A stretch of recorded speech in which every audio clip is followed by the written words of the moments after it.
spiritual coach, and I'm here today enjoying the last day of the year.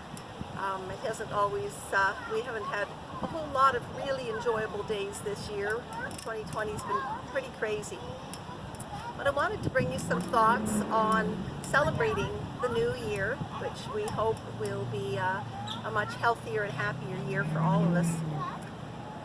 What I've done, it's a practice I've done that I thought I would share with you. I've done this for many years on New Year's Eve or New Year's Day.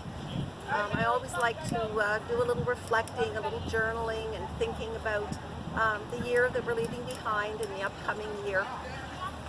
And really trying to focus in on what is the focus for this next year. It's just a convenient time, really, to kind of think about your own personal and spiritual growth.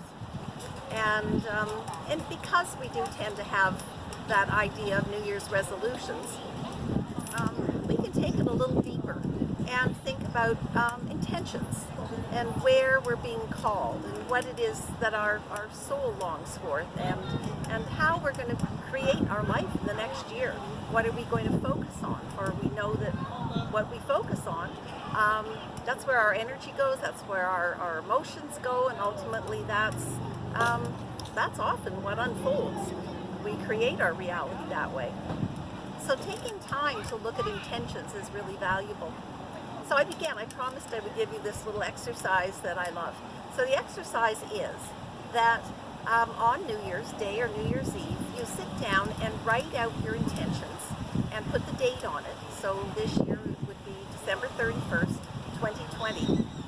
And then seal it. Put it in an envelope and seal it, and put it away somewhere where a year from now you'll find it again. Now I usually gather a group of people, and I gather all those envelopes and I return them to people a year later. So you might even give it to a friend, perhaps a friend that you share New Year's Eve with, and say, this is my sealed envelope of intentions for 2021, and would you please return this to me on December 31st, 2021. If you've got a really well-organized friend, that should work. Anyway, it's really interesting to open that envelope 12 months later and to look back and to reflect on, hopefully, just how proud you are of yourself.